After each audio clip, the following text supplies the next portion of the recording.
오늘 말씀의 제목을 한번 따라하시겠습니까? 마음의 눈을 밝히소서. 마음의 눈을 밝히소서. 이런 제목으로 말씀을 나누기 원합니다. 오늘 본문의 말씀은 지난 시간에 이어져서 에베소 교회 성도를 향해서 바울이 간절히 중보기도하는 그런 내용이 담겨져 있습니다. 에베소 교회 성도들의 특징은 뭐냐면 감사가 있었습니다. 감사는 주로 어디에 있습니까? 마음이죠. 감사하는 마음이 있으면 눈빛이 달라지고, 감사합니다. 언어가 달라지고, 태도가 달라지고, 관계가 달라지잖아요. 내가 감사하면 다 주의 모든 것들이 부드럽고 따뜻합니다. 에베소 교회 성도들의 특징은 하나님께 받은, 성도로서 받은 감사의 마음이 있었습니다. 그 감사가 지켜지면 마음에 믿음이 확고해지는 거거든요.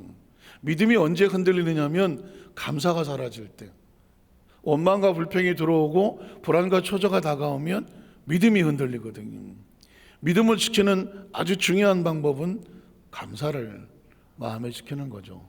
감사의 마음을 가지면 믿음이 충만해지는, 에베소 교회 성도들의 베이스는 감사였습니다. 받은 은혜의 감사, 그리고 믿음이 충만했습니다. 그러다가 보니까 함께 있는 모든 사람들이 더불어 어떻게 하느냐? 화평하고 사랑하는 공동체였다는 것이죠.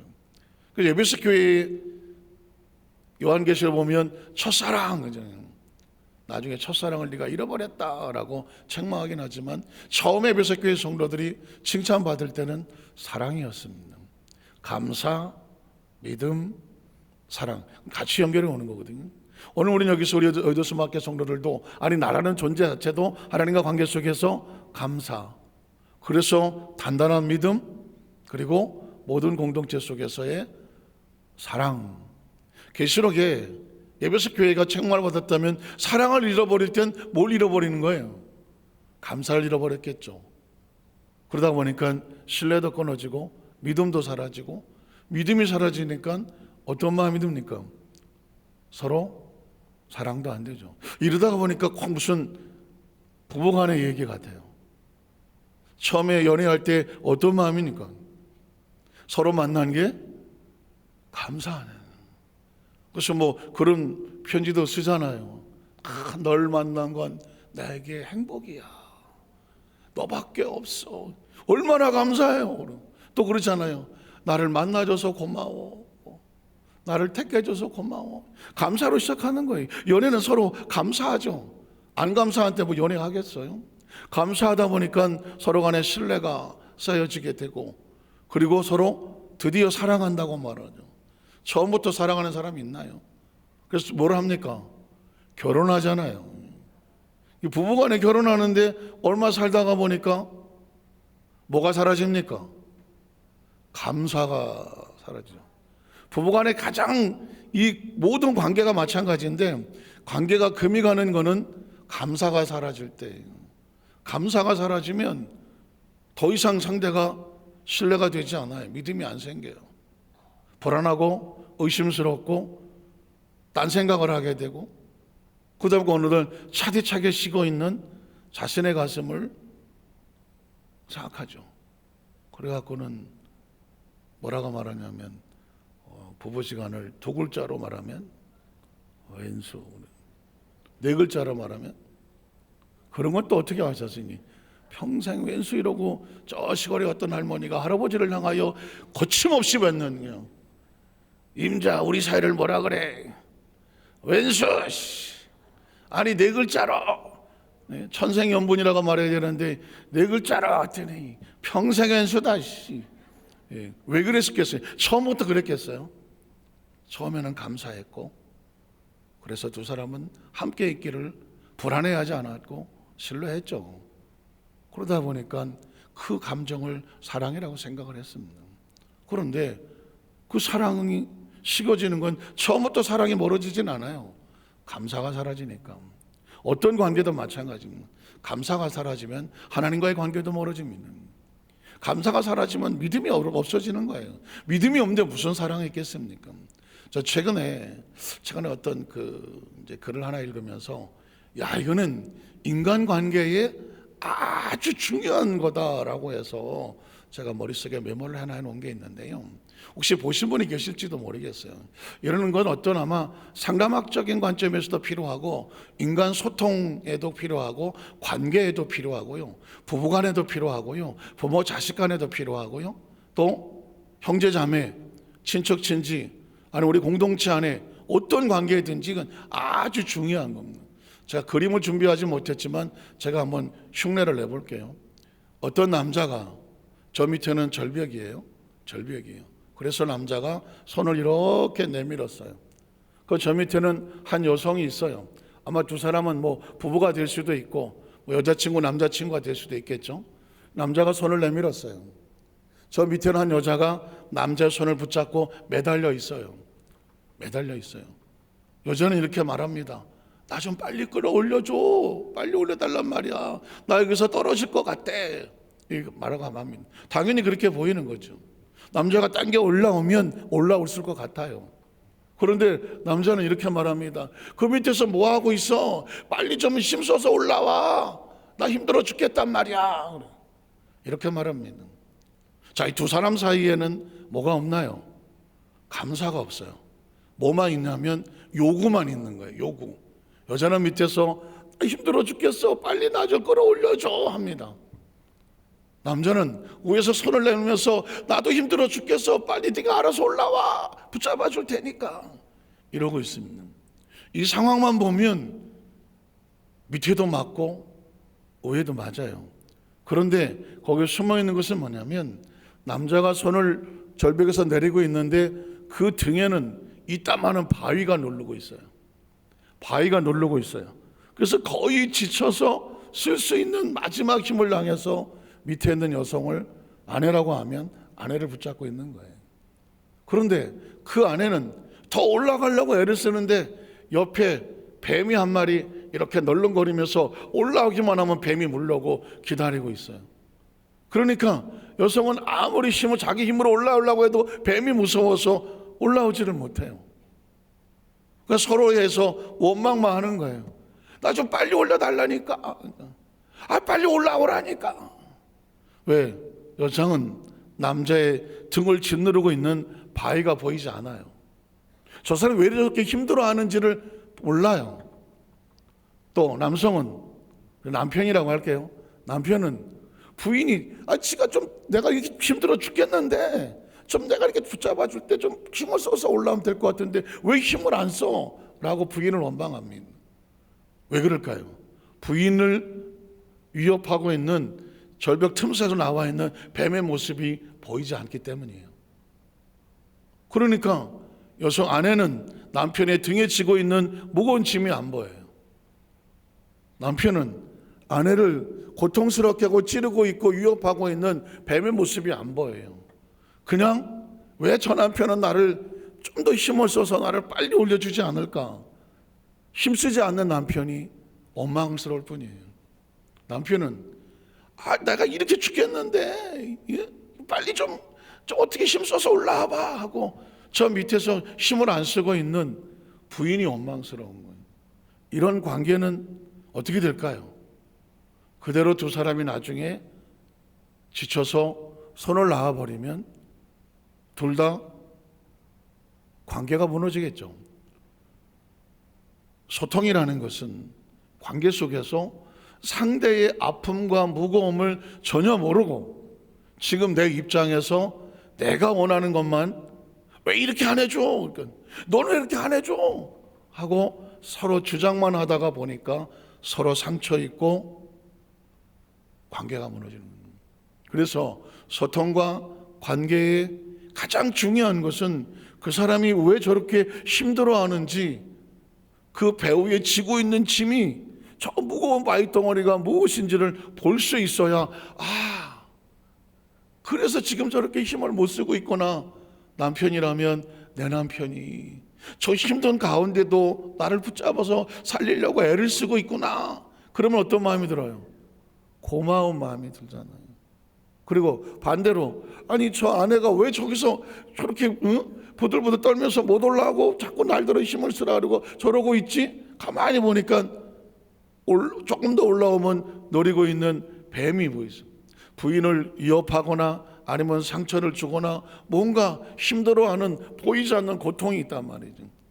그러니까 남편이 만약에 부인이 남모르는 고통과 고민 속에서 힘들어하는 모습을 저런 위기 속에서 나를 붙잡고 하려고 저렇게 애절하게 부르짖는 거구나, 이런 마음이 들면 부인이 원망스럽지가 않는 거예요.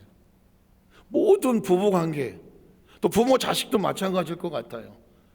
위에서 손을 내리는 게 부모라면, 밑에서 손을 잡고 있는 게 자식이라면, 야, 너 좀 네가 좀 빨리 어떻게 해봐야지 라고 위에서는 그렇게 말할 거예요.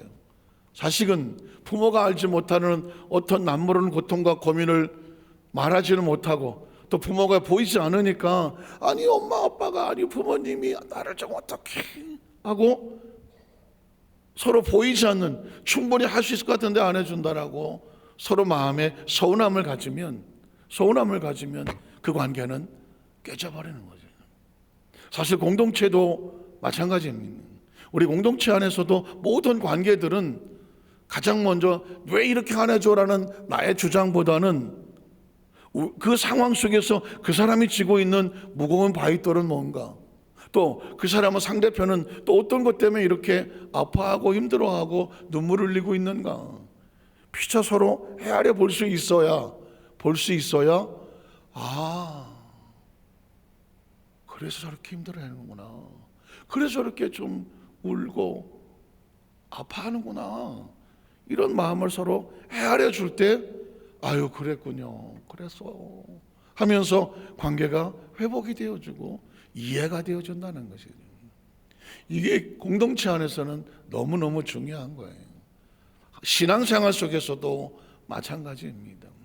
하나님은 하나님이 나름대로 계획을 가지고 끌고 가시는 게 있단 말이죠. 그 시간이 걸리든 하나님의 방법대로, 인간이 내 방법대로 안 되든, 다른 내가 계획 못하는 것이 있든 덜커덕 문제가 생길 수가 있는 거죠. 그런데 하나님, 왜 내가 예수 믿는데, 내가 무슨 직분자인데, 내가 뭐 했는데 왜 나에게 안 돼요? 라고 하나님을 향한 원망과 불만이 생기고, 왜 내 방법대로 내 시기에 안 돼요? 라고 하면 그 신앙은 간당 언제 떨어질지 모르는.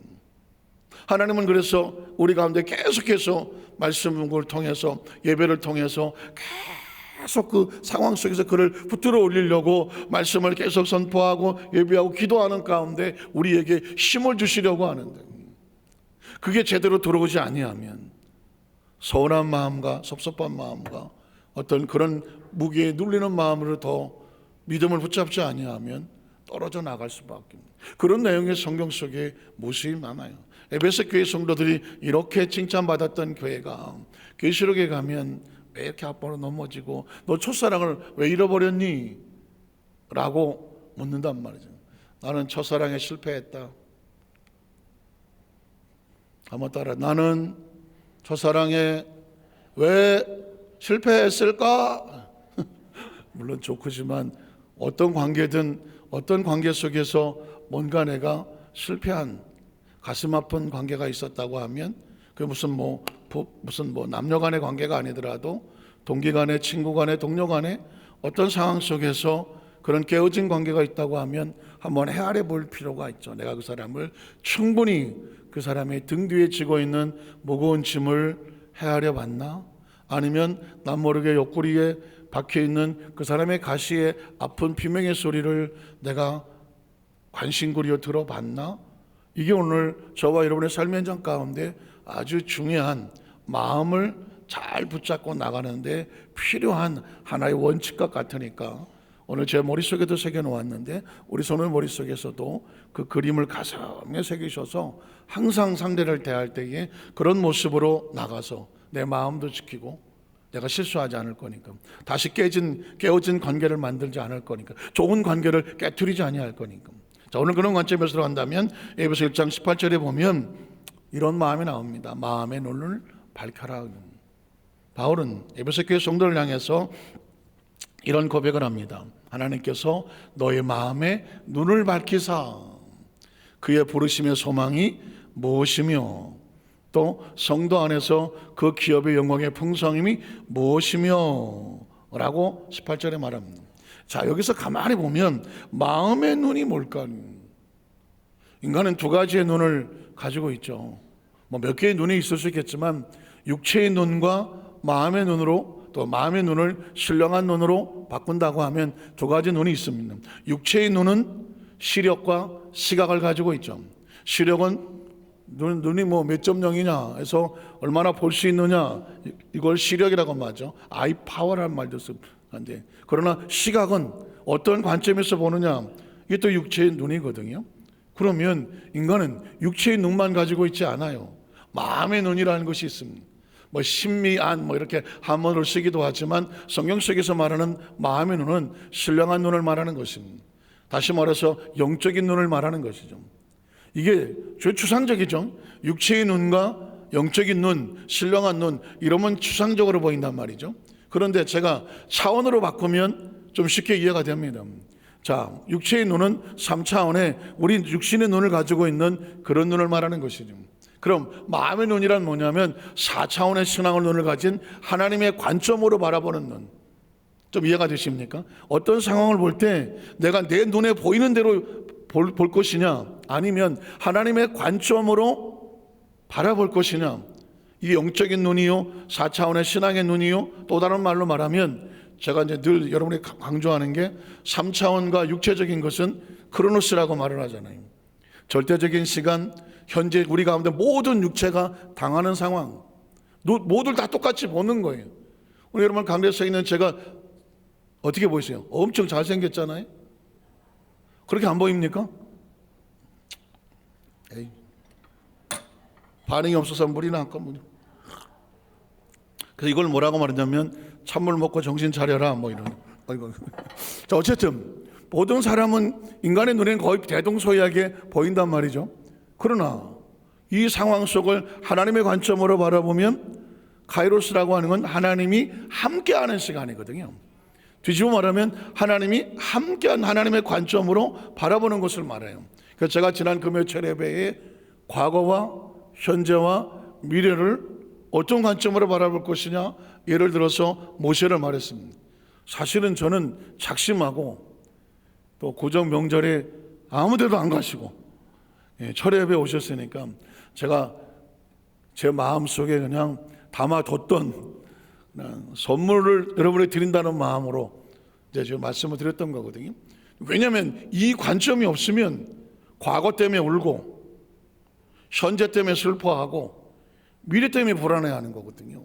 그런데 하나님의 관점으로 보면 과거도 하나님 안에 있었고, 과거에 매여 계시나?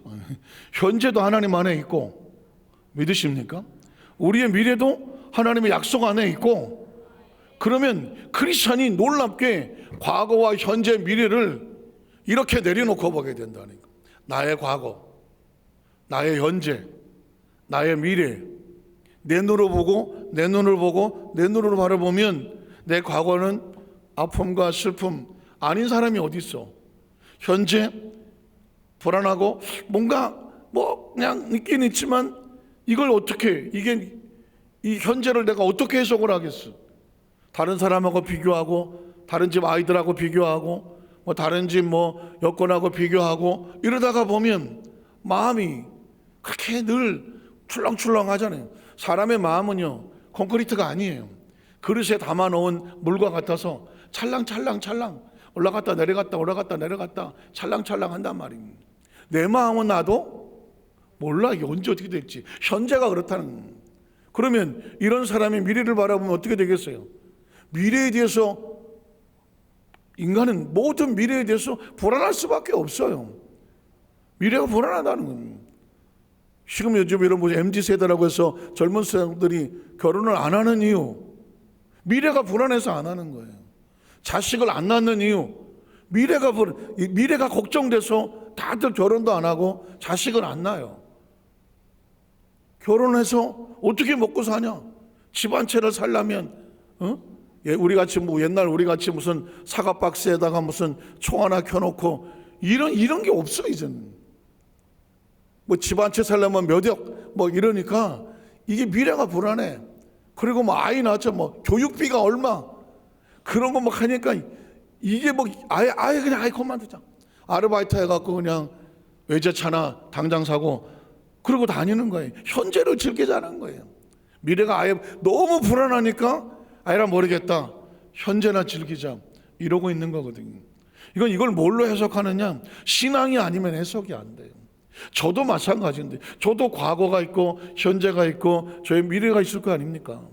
지나간 과거를 참 피투성이처럼 살아와서 왔는데 이걸 크로노스로 생각해 보십시오. 그러면 이것도 상처고 이것도 상처고 이것도 눈물이고 이것도 뭐 억울함이고 이것도 자존심 상한 거고 이것도 이렇게 되는 거예요.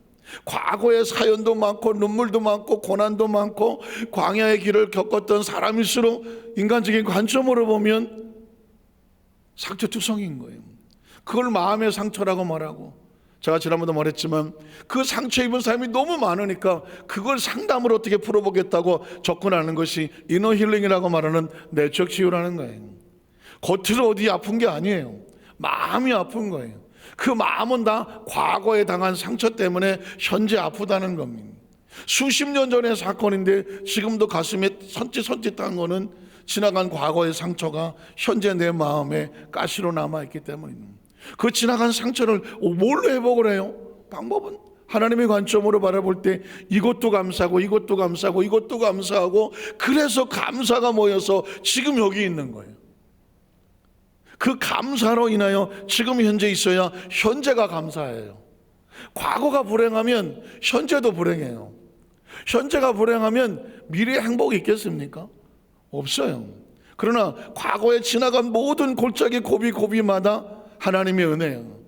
하나님의 관점으로 바라봤더니 그게 마음의 눈이에요. 신령한 눈이에요. 4차원의 눈이에요. 믿음의 눈이에요. 그게 카이로스예요. 내 지나간 과거는 하나님의 섭리와 계획 속에서 여기까지 왔다. 이게 마음에 있어야 마음에 지나간 과거의 상처가 아니라 자존감이 생기는 거예요. 자존감.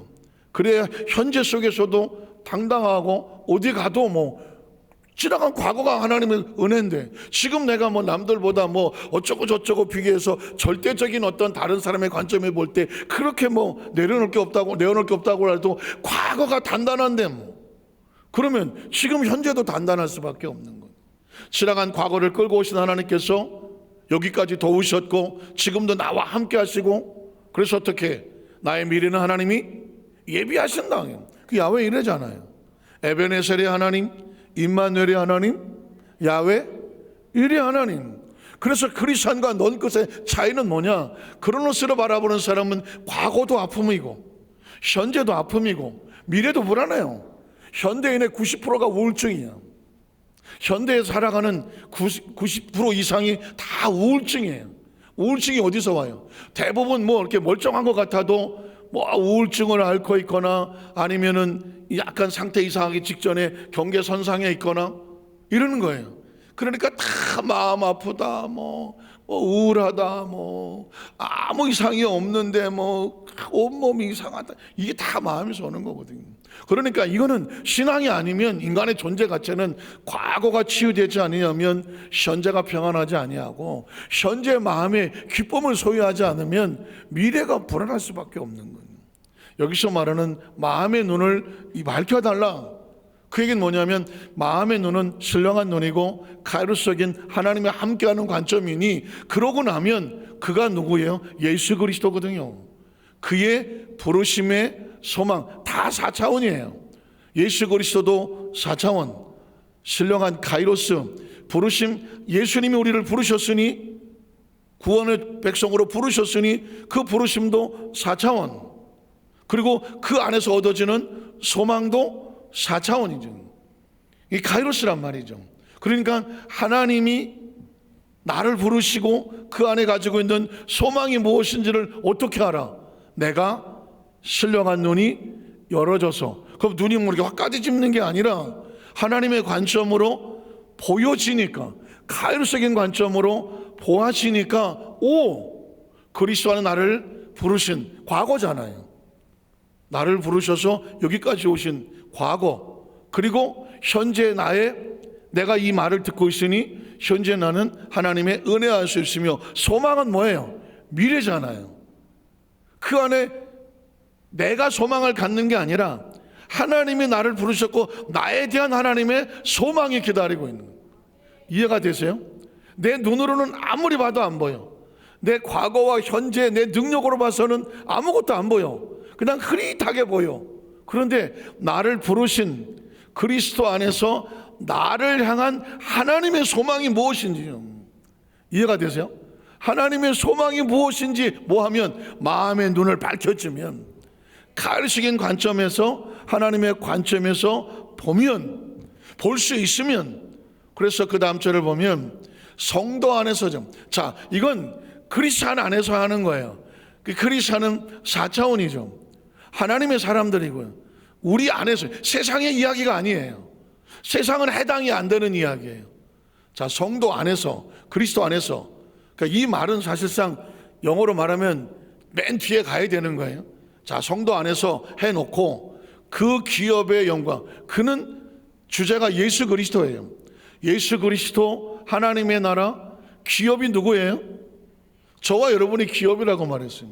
하나님은 저와 여러분을 한 사람 한 사람 택하여서 이 땅에 하나님이 만들어 가시는 기업으로 세우셨어요.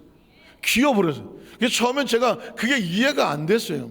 아니, 사람을 기업으로 본다? 그게 무슨 말이야? 그러니까 하나님께서 우리 한 사람 한 사람을 부르셔서 그게 가지고 있는 소망이 뭐냐면, 우리를 통하여 하나님의 열매를 맺고자 하는, 식물학적으로 보면 나무와 같고, 어떤 사업으로 보면 기업과 같고, 믿으십니까? 그래서 그 나무를 만드셔서, 감나무를 만드신 하나님의 뜻은 그 감나무를 통해서 뭘 맺으려고 하는 거예요? 어떻게 알았지? 감을 맺으려고 하는 거예요. 나는 포도나무로 태어났어. 포도나무를 만드신 하나님의 뜻이, 목적은 뭐예요? 포도를 맺게 하라는 거예요. 그러면 우리 각 사람이 전부 국적이 다를 수도 있고, 모양이 다를 수도 있고, 또 남자 여자 성별이 다를 수 있고, 다 달라도 하나님 보기에는 다 감나무, 포도나무야. 너도 소나무, 너는 소나무, 밤나무, 다 소중한 나무들이야. 다 소중한 기업들이라고요. 그래서 기업인데 하나님이 볼 때는 영광에 풍성해지는, 제가 아까 말했어요. 하나님 볼 때는 우리가 그 미래의 소망이, 우리를 통한 하나님의 소망을 갖는, 예를 들면 우리가 농부야. 포도나무를 심어놨어. 야, 저게 잘 자라서 포도 열매가 풍성한 것을 미리 바라보는 거예요. 포도나무는 자기가 알겠어? 내가 왜 이러고 있을까? 나는 뭐가 될까? 나는 누구일까? 있을 거 아니에요. 근데 보니까는 남들이 와서 말해, 와, 포도나무다. 포도가 아주 싱그럽게 익었다. 와, 풍년이다. 그러는 거예요. 근데 그걸 누가 보냐면 농부가 보는 거거든요. 그래서 여러분, 요한복음 15장에 나는 포도나무고 너희는 가지고 내 아버지는 농부다라고 말하잖아요. 관점이 그런 거예요. 그래서 기업의 영광의 풍성함이 무엇이며, 그거는 세상은 몰라요. 성도 안에서 마음의 눈이 밝혀진, 신령한 눈을 밝혀진 가르치는 관점이 가진 사람만 자신의 존재가 누구인지, 하나님이 나를 어떻게 보시는지 기업으로 보시고, 하나님 영광의 존재로 보시고, 그 풍성함이 될 것이 지금 내 눈으로는 안 보이지만 하나님의 관점으로 바라보니 그가 나를 그렇게 보신다. 한번 따라, 그가 나를 그렇게 보신다. 그가 보는 것을 내가 보는 거예요. 이해가 되세요? 하나님이 나를 보시는 걸 내가 보게 되는 거예요. 그게 신령한 눈이고 마음의 눈이고, 이게 카이로스인 거예요. 하나님이 나를 보시는 거를 내가 보는 거예요. 세상은 자기 눈으로 본 것만 봤다라고 말합니다. 그런데 크리스천은 하나님이 나를 본 거를, 나의 과거를 보고 나의 현재를 보고 나의 미래를 본 것을 내가 볼 수 있는 거예요. 그러니까 와, 내 과거가 이 실패한 게 아니네. 내 현재가 보잘것없는 게 아닌데, 내 미래가 내 눈에 안 보이는데 하나님 보고 계시는데, 그게 영광이고 풍성함이라는 거예요. 이해가 되십니까? 이건 엄청난 사건이죠. 제가 설교 방법을 바꿨어요. 아주 우리 이 수혜배의 은총나기는 이해가 될 때까지 아주 잘근잘근 씹어서 뭐 이렇게 설명도 하고 저렇게도 설명하고 이렇게 설명을 하고 해서, 아니 오늘 목사님 예배를 드고 왔는데 뭔 설교를 했는지 뭐 눈깔이 뭐 마음의 눈이 뭐 생각이 안 나 이러면 안 되잖아. 그러니까 여러분이 보세요. 딱 하나만 생각하셔야 돼요. 사람은 자기 눈으로 본 것만 봤다고 말하지만 크리스천은 하나님이 나를 보신 거를 내가 볼 수 있는 거죠. 하나님이 보신 거를 내가 보게 하는 거예요. 그걸 믿음이라고 말하는 거고, 신령한 눈이라고 말하고, 마음의 눈이라고 말하는 거고, 카이루스라고 말하는 거예요. 그럼 어떻게 됩니까?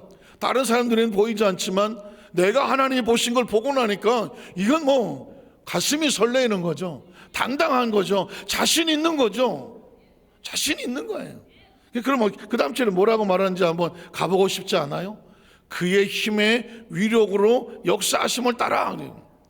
그러니까 하나님의 존재는, 자, 그도 하나님, 예수 그리스도를 뭐 하나님이니까 그도 4차원. 누구의 힘입니까? 세상의 힘이 아닌 그리스도의 힘이니까 그것도 4차원. 4차원이 아니라 4차원. 4차원이 그럴 뻔했어요. 그 힘의 위력으로, 능력으로 역사하심을 따라 믿는 우리에게 베푸신 능력이죠. 하나님이 우리에게 베푸신 그 힘의 위력으로 역사하신 그게 얼마나 크다, 지극히 크다는 겁니다. 그거는 어떻게 하냐면 하나님이 우리를 향해서 쏟아내는 엄청난 힘의 위력과 역사하심으로 그가 그 힘을 가지고 우리에게 베푸셨단 말이에요. 근데 그 능력이 우리에게 보여진다니까.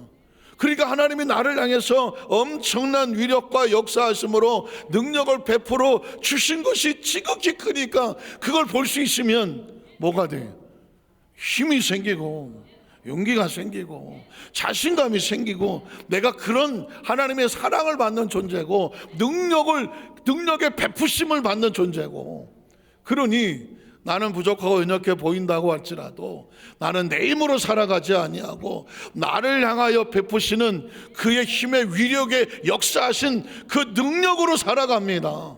그 어떠한 것을 어떻게, 그 다음 절에 보면 너희로 뭐하게 하기를 원한다, 알게 하시기를 구하노라. 하나님, 이 에베소 교회 성도들이 하나님께서 얼마나 크고 놀라운 힘의 능력으로 이들에게 베푸셔서 그 영광에 풍성하게 하실지, 그 기업이 얼마나 크게 멋지게 될지를 보게 하시옵소서, 알게 하시옵소서. 이게 누구의 기도예요? 바울의 기도인 거예요.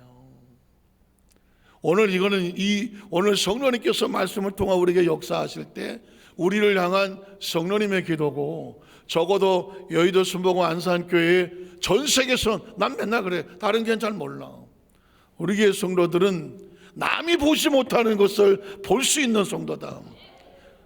다른 사람들은 모르겠지만 우리는 하나님이 우리를 향해서 베푸신 그 엄청난 위력과 능력과 영광과 풍성함을 미리 바라보는 거예요. 말씀을 정리합니다. 그러므로 지나간 과거를 내 눈으로 바라보지 마라. 하나님이 바라보는 것으로 그 바라보는 것을 바라보라. 그래서 내 지나간 과거가 버릴 게 없는 거예요. 하나님 만들어 오신 거예요. 좋은 것은 좋은 대로 감사하고, 힘들고 어려웠던 것도 그 은혜로 감사하고, 물론 부끄럽고 상처 있고 정말 고개를 못 드는 사건이 있겠지만 그 수렁에서 건져내셔서, 그게 은혜 아니겠어요? 지금도 모든 게 넉넉하거나 완벽하지는 않아. 그럼에도 불구하고 내가 보는 내 모습이 아니라 하나님이 나를 베푸시는 그 은혜. 한번 따라하죠. 신적 사랑. 신적 사랑이란 뭐냐? 하나님은 우리를 계산해서 사랑하지 않아. 어떻게 사랑하느냐? 존재적으로 사랑해. 그렇게 생각하시. 그게 하나 우리를 보는 거예요. 우리는 상대를 바라볼 때 뭐 결혼 조건이다 뭐 10가지 뭐 20가지 해서 어쨌든 이래야 되고 하잖아요. 하잖아요. 하나님은 그걸 인간적인 사랑이라고 말하면, 하나님은 어떤 사랑이냐? 존재적 사랑이야. 그냥 우리가 존재하는 것만으로도 하나님은 우리를 소중히 여겨요. 그게 지금 현재 내 모습이야. 지금 이 자리에 나와 있는 성도들, 이 자리에 있는 것 자체가 하나님이 볼 때는 그냥 사랑이에요. 그게 존재적인 사랑이. 여러분도 여러분 자신을, 우리 자신을 어떻게 봐야 되면 존재적으로 봐야 돼요. 뭐 배웠네, 못 배웠네, 생겼네, 못 생겼네,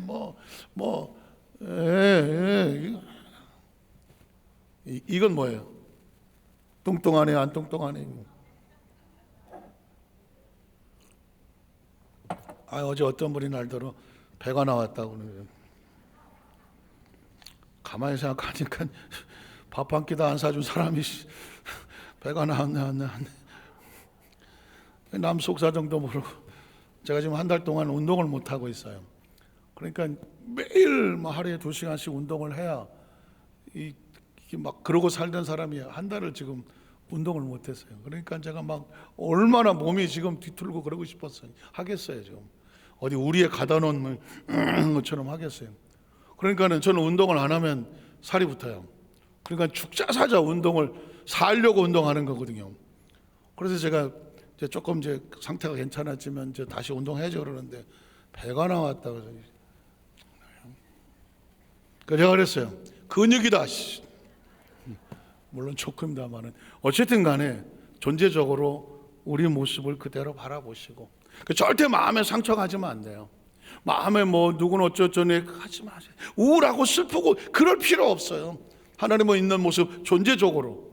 그 다음에 우리의 미래도 우리가 염려하고 근심하고 걱정할 이유는 없어요. 하나님 안에서, 성도 안에서 전제 조건이 있어요. 하나님 안에서 그 관점으로 바라보고 최선을 다해서 하나님과 같이 동행하면 미래는 하나님의 영역이에요. 그분이 만들어 가시는. 물론 선택은 우리 합니다. 성도 안에서라는 전제 조건 안에서. 그러면 미래는 하나님이 만들어 가실 거예요. 우리 어디서 먼저 모든 성도를 오늘 말씀 마치고 예배를 마치고 집에 돌아가실 때 이제 바라보는 모든 관점은 내 눈을 보는 대로 바라보지 마시고 하나님이 보게 하신 관점으로 바라봄으로 하나님과 같은 관점의 축복의 통로가 되시기를 주님의 이름으로 축원합니다. 기도하겠습니다. 전능하신 하나님 아버지 감사합니다.